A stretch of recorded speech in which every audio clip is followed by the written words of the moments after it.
akiri muto yabyiteho menye ese umwana wawe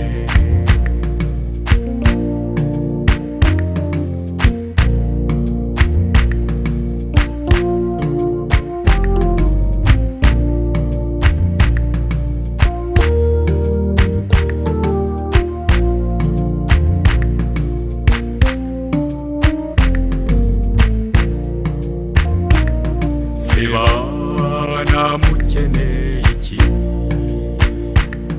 niki kibabangamira niba mutananirana ngaho ushaka nantume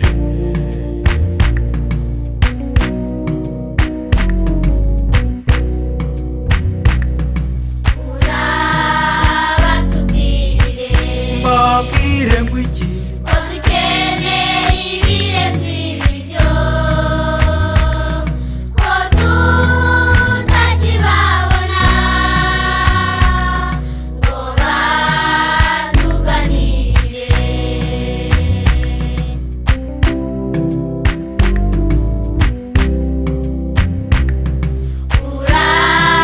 urabatubwire babwire ngo iki batwigishe Bibiliya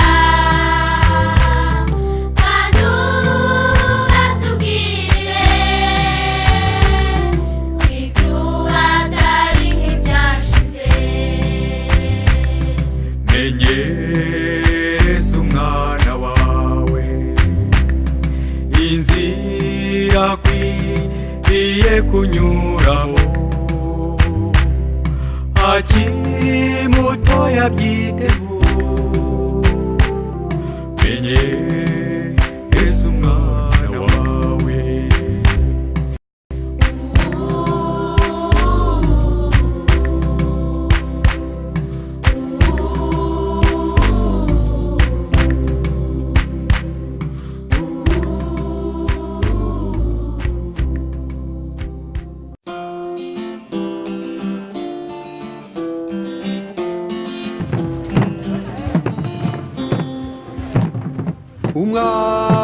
mwana we naramubonye ndamutangarira yarandehebye ndamwunamira ansekeye ndamuterura ndamudabagiza mwana we yaransabye sinamwima sanga ari umuntu wo gukorera ari umuntu wo kubaha mwana we nasanze koko ari umutware boza ibirenge bagasiga amavuta bagasokoza umusatsi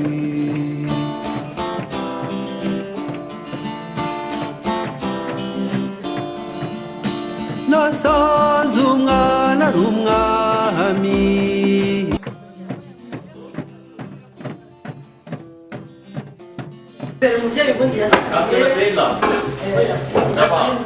Umubyeyi yatangiye asosiyasiyo y'ababyeyi bafite abana bafite ubumuga bwo mu mutwe ariko bari kumwe n'inshuti zabo.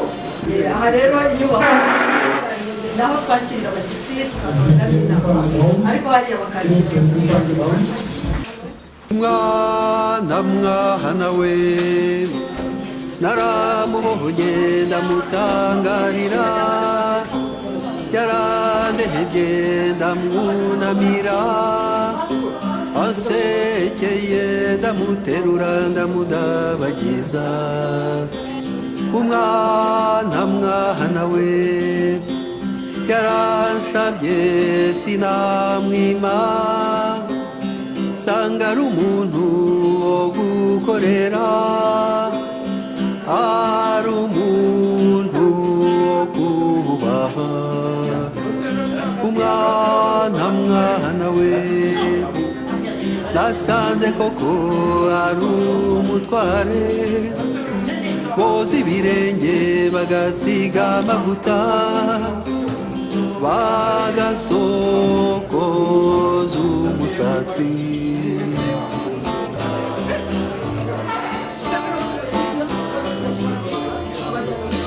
nasanze umwana ari umwami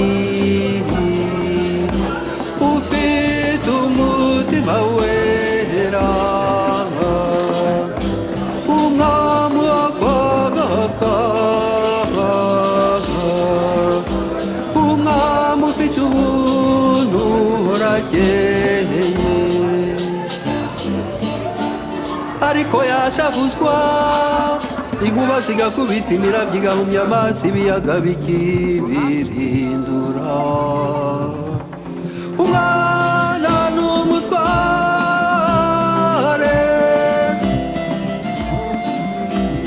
umwana n'umutware umwana n'umutware mumutege amatwi amaso n'umutima abafitiye ubutumwa buhanitse nimukamusuzugure ngo mumushaburire mumusekere ahora asusurutse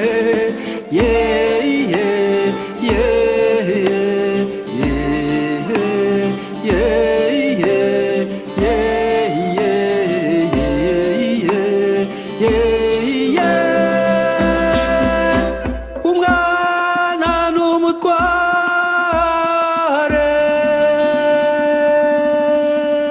tuneze ayivani nawe yaje tena nawe yaje tunezerwe tunezerwe turaserutse turaje abana b'i Kanombe tunezerwe tunezerwe Renani Paratina, Renani Paratina, uragaho ruganje mu Rwanda we Renani na twazinduwe no kugushimira nanita ibikorwa by'iterambere iwacu we Renani Paratina, Renani Paratina, Renani Paratina, uragaho ruganje mu Rwanda we Renani Paratina, amashuri meza yarubatswe ubuhinzi ubworozi bivuguruye Renani Paratina, Renani Paratina, Renani Paratina, uragaho ruganje mu Rwanda we Renani Paratina, abaziba inzobere mu kudufasha abaganga benshi batwitangira Renani Paratina, Renani Paratina, uragaho ruganje mu Rwanda we Renani Paratina, umunsi muhira uhore wibukwa n'isabukuru nziza mu Rwanda we Renani Paratina, Renani Paratina, uragaho ruganje mu Rwanda we Satrizere mubyeyi turashimira kubw'ubuntu n'ineza mugaragaza Renani Paratina, Renani Paratina, uragaho ruganje mu Rwanda we Renani Paratina, twazinduwe no kugushimira ibikorwa by'iterambere iwacu we Renani Paratina, Renani Paratina, uragaho ruganje mu Rwanda we Satrizere mubyeyi turashimira. mbere ya byose nagira ngo mbashimire tubikuye ku mutima inkunga ukomeye kandi y'ingirakamaro mwaje kudutera mudufasha kugira ngo dutahe iyi nyubako, ariko cyane cyane binyuze kuri Madame Ram ariwe watanze inkunga ye ku giti cye ariko bakamwunganira. Nagira ngo muri aka kanya anahaguruke mwongere mu muhamashyi n'impundu kuko yakoze umurimo ukomeye.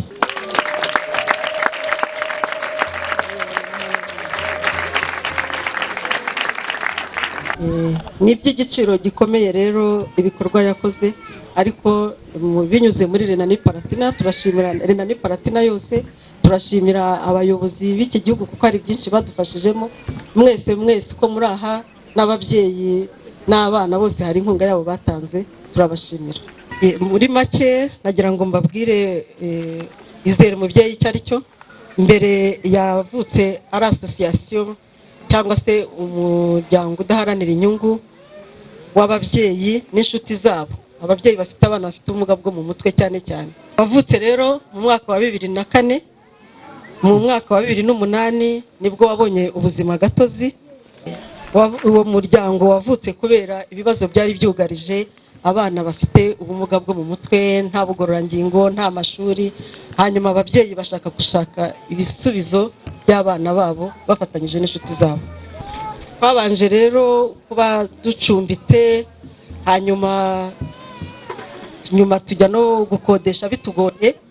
Hanyuma muri umwaka ushize muri 2016 nibwo twashoboye gutangira kubakirwa iyi nyubako mureba hano. Yuzuye mu ntangiriro z'umwaka wa 2017 mu kwa kabiri, ariko twayitangiye kuyikoreramo mu kwa gatatu k'uyu mwaka wa 2017. Turashimira cyane rero Renani Palatina kuko twabonye iyi nyubako tuyikeneye, ariko nk'ababyeyi n'abandi bashinze association twakoze ibishoboka byose. Iyi nyubako niyo yayubatswe, ariko twakoze ibishoboka kugira ngo tubone na bloke y'ubwiherero bw'abanyeshuri, kuko ubwiherero bwarimo imbere bwari buke, kandi ntabwo amazi ya hano aracyatubera imbogamizi. Muri aka kanya kandi tuboneyeho umwanya wo gushimira na Migeprof. Sinzi niba hari umuntu wayo washoboye kuboneka, ariko turabashimira cyane kuko badufashije kubona iki kibanza. Abanyamuryango n'ababyeyi twari twarakoze ibishoboka tugira icyo twegeranya, ariko Migeprof iratwunganira dushobora kubona kino kibanza, kandi ntabwo byari byoroshye. Ubu rero muri uyu mwaka aho tumaze kwimukira hano, abana bari mu ishuri biga ni 21 n'abana 88 bakorerwa ubugororangingo b'abana bato. Dutangira ku bana bato cyane, hanyuma tukagenda tubakorera ubugororangingo kugira ngo bakomeze kuba barambara yasi, bamwe bakazashobora gukambakamba kugenda kugeza n'ubwo bajya mu ishuri.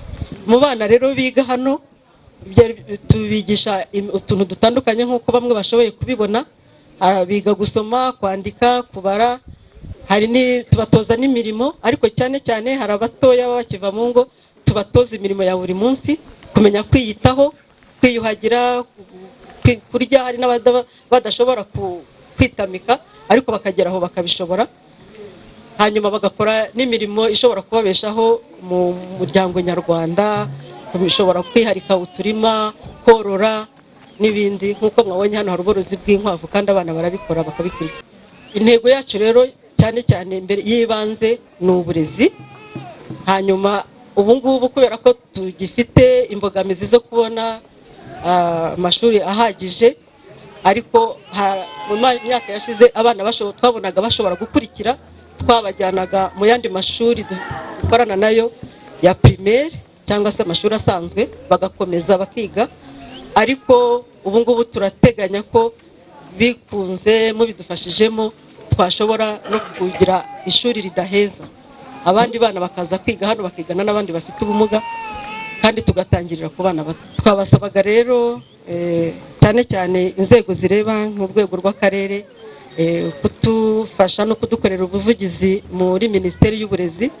Iki kigo kikaba ishuri kuko gikora uburezi, n'uburezi gikora ntabwo ari ubuvuzi, kuko ubuvuzi busa n'ubwunganira kugira ngo bifashe abana kugira ngo bashobore kwiga, ntabwo ari ukubavura. Ntabwo tuvura, ahubwo turabafasha, rehabilitation.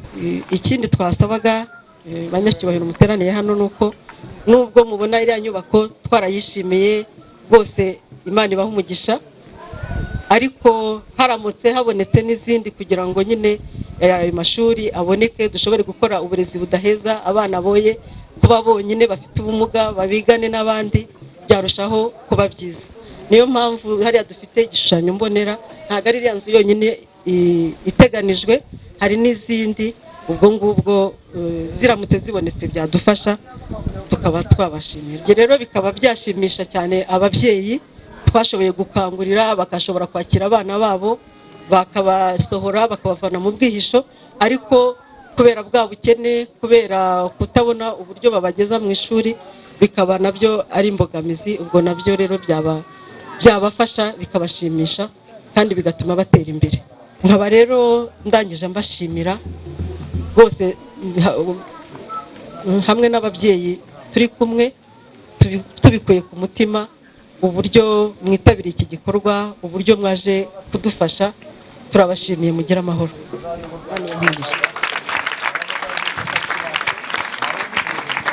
Abakozi banjye nabo babihaye akaruhuko, akazi kaba kabaye kenshi. Dore umuntu we ahubwo mbwira umwana azane amazi ninywere amazi yo kunywa. cyaka kiranyishe we. Ye Pasiya, kore Pasiya se wanjye se kabaye naragenda kabayo byo namutumye ntabizi. Muhire mwana wanjye, genda uzanire amazi ushyire sawa. Papa ako ugiye mutuma amazi ukamara amasaha 5 ariko ubugure mwabaye muti umuntu aravuga mujya mwumva. Amazi nagutumye ari reka muhire wawe sayakuzane we amazi ni tubugure muzana amazi kiba narakumushe nukabwira cyo muri muzana amazi ariko mwana umwe ntago nabyaba kiba kigori kugire cyane cyane cyo cyane uzo mwana Pasiya mwana wanjye Pasiya uwo ntago simbyari ibigoryi nabikubwiye. Ubugora usukatsuzuguye nzi ikintu nzagukorera. uzasubira iwanyu uzabibona. Cyewe nta soni. Pasiya mwana wanjye, Pasiya nzanira amazi ninywere kibondo cyanjye. Bundi nge nabyaye umwana umwe ntabwo nabyaye abana b'ibigoryi. Ariko subwo uyu mwana wanjye umuhora iki? Nako mubyihorere byose.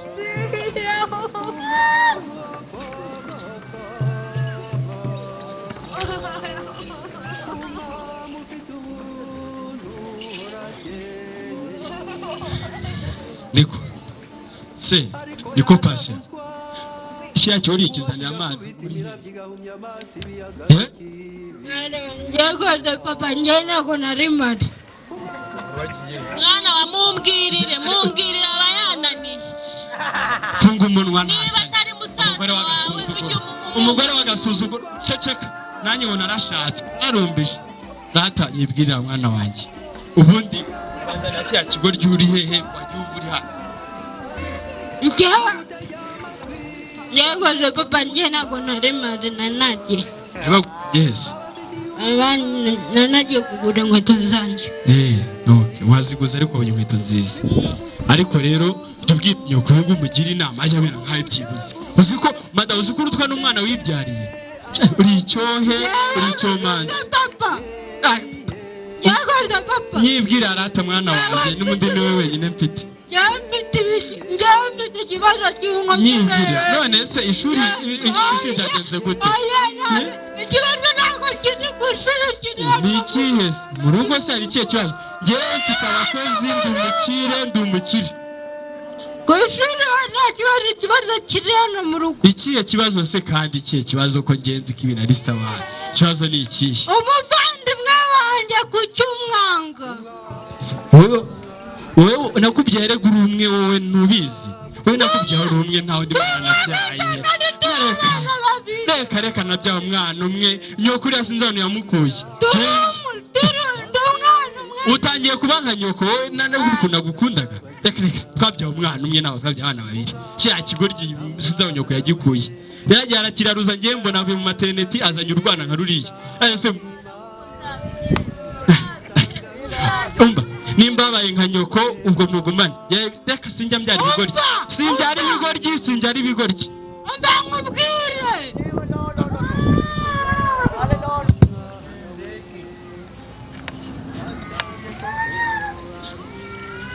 Gabo bitese. Mwiriwe mapasi. Mwiriwe neza amakuru. Makuru ni neza. Hano bawicaye. amakuru se ngabo ko wambaye iniforume nawe burya uri umunyeshuri nta byaruzi ntabwo nari mbizi ko nawe se uriga nanjye sigaye ndiga kimwe na ku mana yanjye ahubwo none se wiga hehe nari nicyo turapatirite birantunguye ni ukuri wiga hehe se niga kuri Izere Mubyeyi. Izere Mubyeyi si icyo kigo kibaho yego giherereye hehe Itarama. none se nawe uriga bye byantunguye harya ntiwigeze kujya ku ishuri barangiza bakakubwira ngo yego ntabwo wemerewe kwiga nazo mvuvu mbita ariko mada uru niba ari kuganira ariko nzakugire ne koko none se usi umwana uvugana n'ibigoryi nk'ibi muba ahubwo narumbya hano nkubwire gusiza yaranze kuza kwiga ariko korera ingabo yaraje abwira ibyo mwiga byose abwira uburyo ari byiza mbona n'ukuntu nawe amaze gutera imbere none muhire wanjye nguyu yagarutse kwiga nawe aze yige nawe wabona azavamo umuntu ukomeye kurusha na Pasiyanse. Merci beaucoup nawe nuko abana mujye gukina amasaha aragiye mujye gukina komeze izindi gahunda Dora kazuba keza kizira zuba karaye gahinduka none gako karayise umwana n'umutware umwana n'umutware umwana n'umutware mumutege amatwi amaso n'umutima abafitiye ubutumwa buhanitse. Ich bin sehr froh, dass ein Fachmann unseren Besuch aufzeichnet. Bimushimije kubona uri ufata ibyuma nawe ari umuntu ubishoboye umenyereye gukora kuri televiziyo. Ihnen allen wünsche ich noch einmal für die Zukunft alles erdenklich Gute. Und es gibt bestimmt noch kleinere Wünsche für die Arbeit, aber den Gutschein haben wir leider auch vergessen.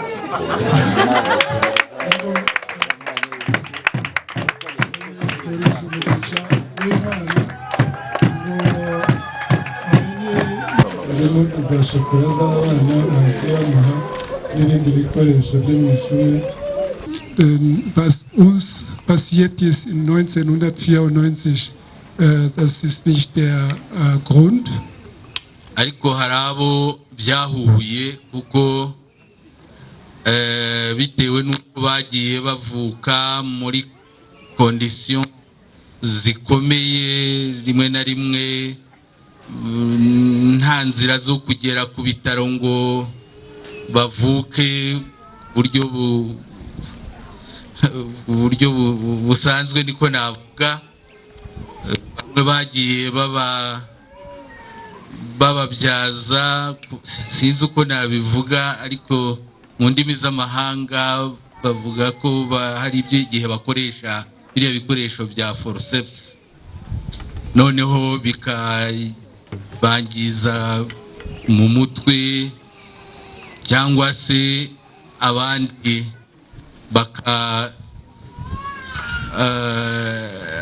bagahungabanywa n'ibyo babona mu buzima bisanzwe nuko Es ist nicht so einfach zu erklären, aber ni Palatina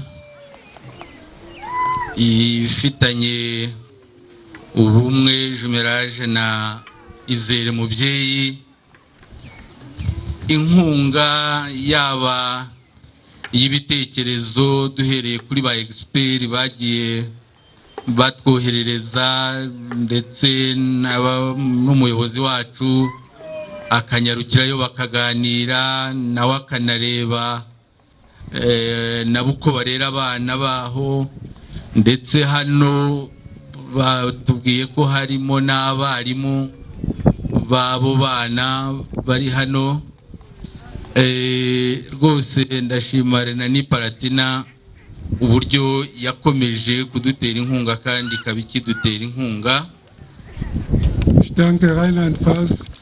Umuhuzabikorwa yatubwiye ko abana bakorerwa ubugororangingo bose hamwe ari 88, abiga hano akaba ari 24. Ahanini ni ukubera ikibazo cy'urugendo rubabera rurerure, noneho bamwe bakaguma mu rugo ntibabashe kugera kuri iki kigo, kuko ndumva n'abayobozi b'akarere nabo murenge babizi, nicyo kigo cyabashije kuvuka muri no myaka ishize cyakira mwe nabo bana.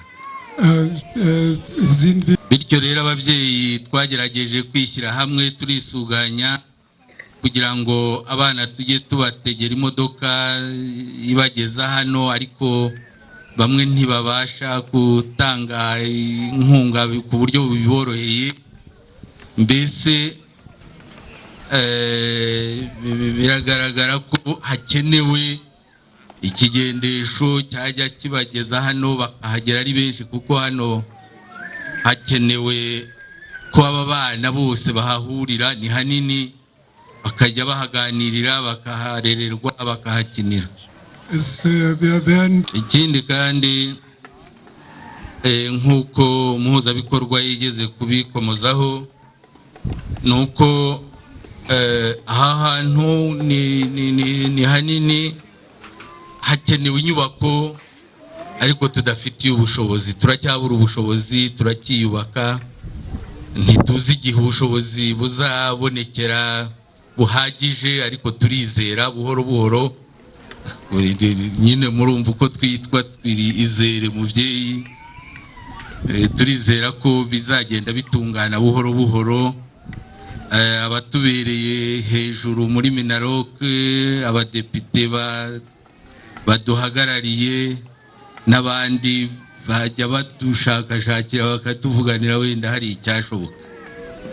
Abayobozi b'ibanze tubana hano umunsi ku wundi bakaba badufasha nabo ku mutekano, ku mibereho myiza y'abana, uko birirwa hano, uko bahava n'uko bahagaruka. Murakoze, murakaramba. Zur Verfügung stehen, mit unterstützen. Deswegen will ich ausdrücklich den Abgeordneten des Rheinland-Pfälzischen Landtages Dankeschön sagen, darf das auch im Namen von Herrn Präsidenten Dr. Auernheimer, dem Präsidenten unserer Partnerschaft, sagen.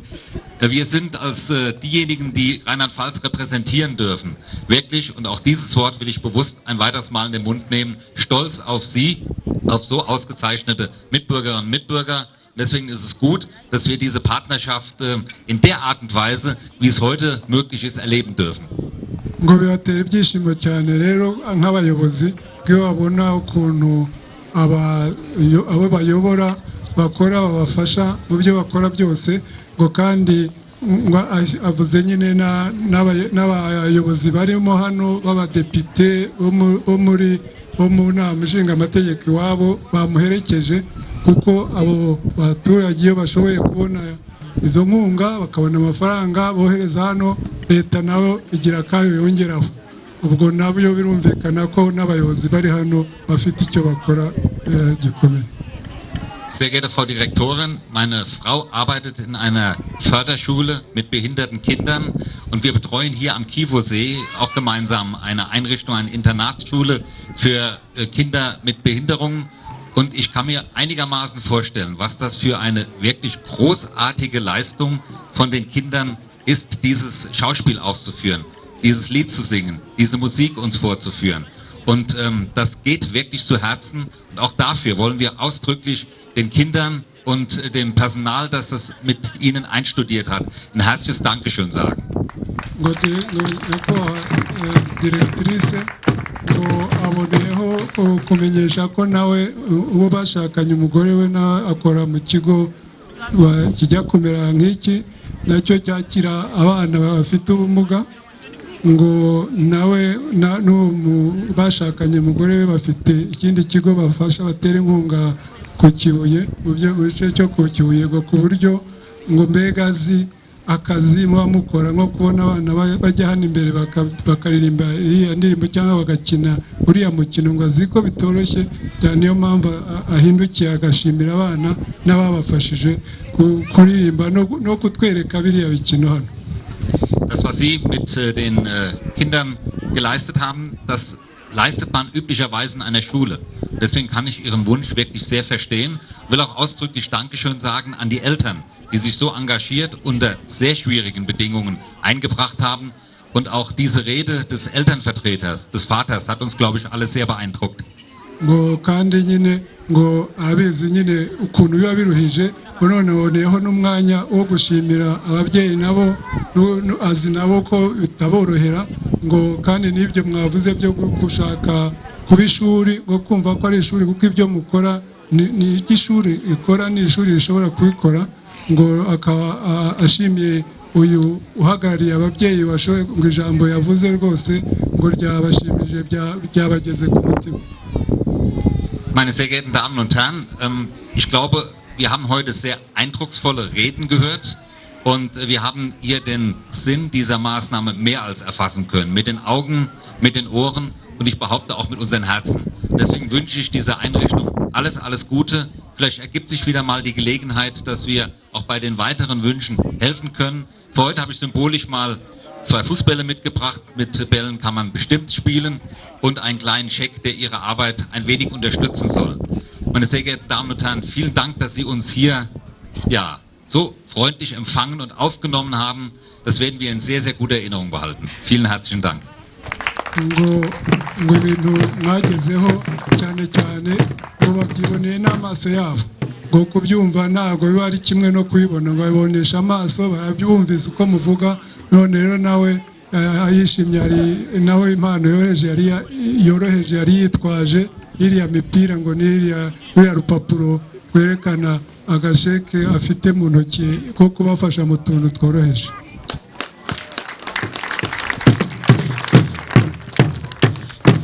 Und als letztes möchte ich an die Frau Bürgermeisterin, an den Herrn Abgeordneten und an die offiziellen Vertreter der Region und des Landes Ruanda richten. Wir feiern 35 Jahre Partnerschaft und wir hoffen, dass diese Partnerschaft weitere 35 Jahre gut überstehen wird. Wir werden jedenfalls alles dafür tun, dass wir in diesem Sinne in Rheinland-Pfalz weiter für unser Partnerland Ruanda arbeiten können. Herzlichen Dank.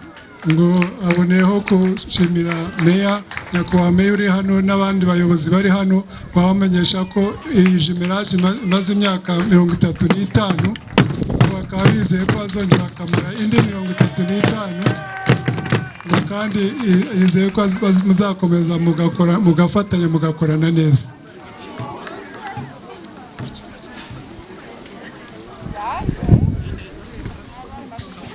Abana namwe babyeyi,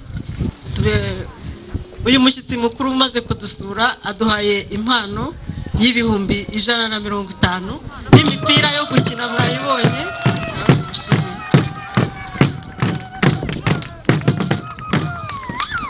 Ndagira ngo umuhuzabikorwa wa Izere Mubyeyi atarasubira kwicara muhe aka kanya kandi atugezeho cyangwa se ageze impano kubo twaziteguriye. Ngira ngo wakwegera imbere noneho tugacunguza uburyo umwete abo twageneye impano ukazibashyikiriza. Murakoze. Die Direktorin hat auch ein paar Geschenke für die Gäste. Murakoze cyane, mu by'ukuri mwese uko muri aha mukwiriye impano. Sie denkt, jeder Einzelne hier würde eigentlich ein Geschenk zustehen. Ariko kubera yuko wenda byagorana, abashoboye kuza mbere twabahaye akantu k'urwibutso. Ubundi ingagi mu Rwanda ni umutungo ukomeye kandi w'agaciro. Niyo mpamvu abashyitsi baturutse iyo Rwotamasimbi twabahaye bose portrait y'ingagi, ariko by'umwihariko twagira ngo duhe ababahagarariye impano kugira ngo muzadusubize n'abandi basigaye, mubabwire ko mu Rwanda tubatashya kandi ko twishimiye ko ko mwaje kubahagararira bakaba inkunga mwaje kudutera cyane cyane niyo mwaduteye imbere harimo n'izi nyubako n'utundi tuntu tworoheje nk'uko madamu Ramu yahoze abivuga. Ubwo rero ikindi rero nabizeza nuko ibyo tuzaba dufite mu bushobozi nk'akarere tuzagerageza gutanga inkunga dushoboye kugira ngo ikigo gikomeze gitere imbere, kuko natwe ubwacu turabizi yuko amashuri nk'aya agenewe gutanga uburezi bwihariye akiri make tugikeneye kuhashyira imbaraga nyinshi. Niyo mpamvu rero abantu babitangiye nk'aba baba bakwiye gushyigikirwa uko bishobotse rwose. Bashimira cyane mu izina rya Minisitiri w'Ubutegetsi bw'Igihugu, bashimira inkunga ikomeye Madamu Ramu yateye izere umubyeyi. Iyi nyubako igiye kubafasha gukora neza, kandi ubwo bimunyuzeho tubinyuje no kuri Minisitiri. Dushimire ubufatanye hagati y'u Rwanda na Renani-Palatina, twifuza ko ari ubufatanye bwaramba, ari ubufatanye bwagera ku bikomeye byinshi. Irimba bageyi nabo baduhaye impundu, twishime tunezerwe kubera uyu munsi w'ibyishimo. Perezida wacu yarabibonye, bayobozi benshi barabishima kubera umubano mwiza n'u Rwanda. Twishime tunezerwe kubera uyu munsi w'ibyishimo. Twishime